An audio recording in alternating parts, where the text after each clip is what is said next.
Secondly, this is a little bit more fascinating. This is about the Trump Tower meeting. Folks, this is ridiculous. Mueller writes up this Trump Tower meeting through just page upon page. The infamous June 9th Trump Tower meeting between Don Trump Jr., a Russian lawyer, Natalia Veselnitskaya, and a Russian intelligence person. Oh my gosh, here we go. Russian collusion. We've got it. We've really nailed them down. This whole big backstory to how this publicist emails Don Jr. and wants to set up this meeting with these two Russians, and he goes through all these connections and all these connections to the Russian government, how Veselnitskaya was connected to the Russian government, how Rinat Akhmetshin, how the other Russian guy who shows up, how they're all connected to the Russians. But notice in here, you got to read the footnotes in the report too, folks. They're fascinating. These are the footnotes. You don't have to read through the whole thing on the screen, but it's important. Just leave it up for a second in case the audience wants to check this out. And for those on audio, don't worry. I'll sum up exactly what's here. The audio audience, you guys come first, always. In the footnotes, it's not what's in there. It's what's not in there. They go through all this explanation in the footnotes about how Veselnitskaya worked for Prevezon. So this Russian lawyer that shows up to meet with Don Jr., how they basically give her resume. She knew people in the Russian government, how she worked with Prevezon on this contract, how she had all these deals. And they never mention anywhere in there that she was working for Fusion GPS as well, the company hired by Mrs. Clinton. Nowhere in there is that mentioned.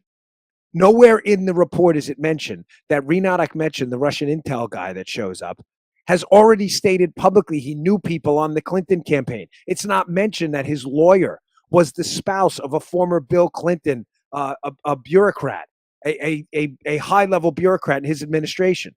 None of that is mentioned anywhere in there. None of it. It's all left out. They give you so this is the curious part, folks, and I'm asking you a serious question. So if you read the report, especially about the Papadopoulos, so again, in Papadopoulos, they leave out Mifsud's Western intelligence connections. They also, conveniently throw in just at the end that Papadopoulos never shared any of this with the campaign. But secondly, on the Trump Tower meeting, he goes through this long-winded explanation to set up this Russian narrative about how deeply connected these people were who showed up to the tower, to Putin and the Russian government, but never mentions at all that they're working with the company connected to Hillary Clinton.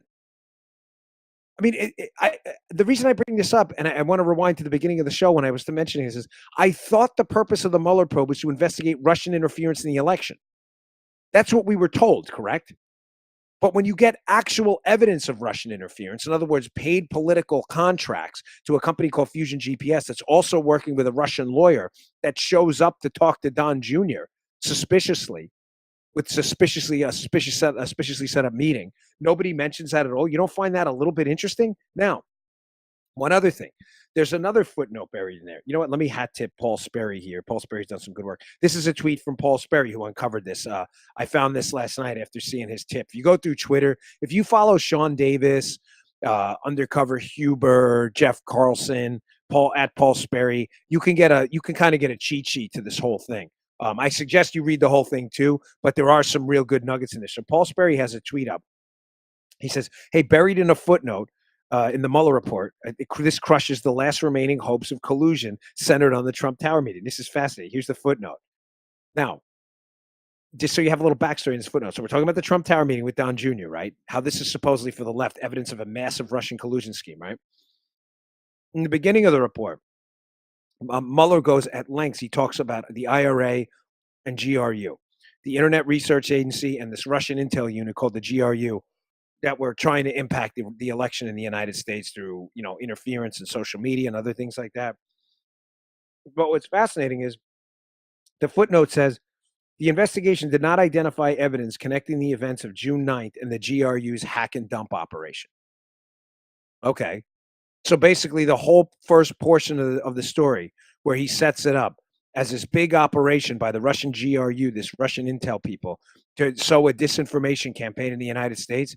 Again, in a footnote, the investigation established no connection between that and the Trump Tower meeting, while he leaves out the fact that the participants in the Trump Tower meeting were connected, in fact, to Hillary Clinton. Folks, this is such a scam.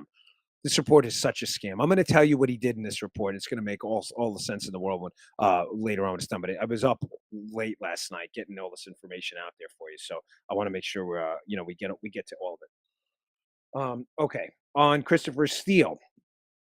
Christopher Steele, who the author of the dossier. This is fascinating because now we know. Oh gosh, I get so much. I'm sorry, folks. I don't want to get lost in this, but we know now what was in the scope memo, the August 2nd scope memo, the revised charter of responsibilities Rosenstein gives Bob Mueller. Mueller's hired in May. In August 2nd, they get a revised set of responsibilities. I told you it was a big scandal what was in there. Now we know why. I'm going to get to that in a second. But what's interesting about this, Christopher Steele, the author of the dossier, the British spy hired by the company, hired by Hillary to go gather up dirt on Donald Trump. Christopher Steele is mentioned almost nowhere in the dossier. There's one passing mention, and that's it. Folks, this is fascinating because it's Steele's allegations in the dossier that are the only evidence we have thus far of any kind of a criminal conspiracy between Donald Trump and the Russian government. Understand what I'm saying here. Bob Mueller is chartered with going out and investigating Russian interference in the US election. Bob Mueller's only credible criminal charges against the Donald Trump campaign are in the dossier. The whole dossier story about Manafort and others. That's the only place these criminal charges exist. They are not anywhere else, especially the ones about Carter Page, right? That Carter Page story is only in the dossier. You see where I'm going with this? If it's only in the dossier, then why is the dossier barely mentioned at all and Christopher Steele only mentioned in passing? Maybe because they're trying to minimize the impact of the dossier, trying to pretend the case was about something else other than the dossier, although it was about the dossier the whole time. Folks, this is getting real good.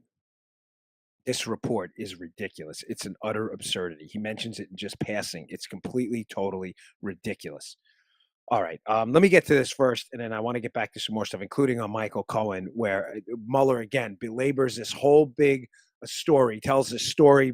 He's pumping his fist, telling the story about all this Russia stuff, and then he says at the end, "Well, Papadopoulos didn't tell anyone on the campaign about the Russian stuff. Well, I thought the campaign colluded in the Trump Tower meeting.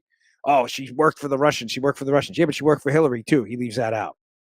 Then he says at the Trump Tower meeting at the end in this little footnote, "Oh, yeah, and by the way, the Russian effort by GRU to impact the election had nothing to do with the Trump Tower meeting." Little footnote at the bottom, right? On Christopher Steele. Just a little side note in passing about Steele. No extensive analysis of Steele's actual charges, even though those are the only charges that existed in this entire campaign.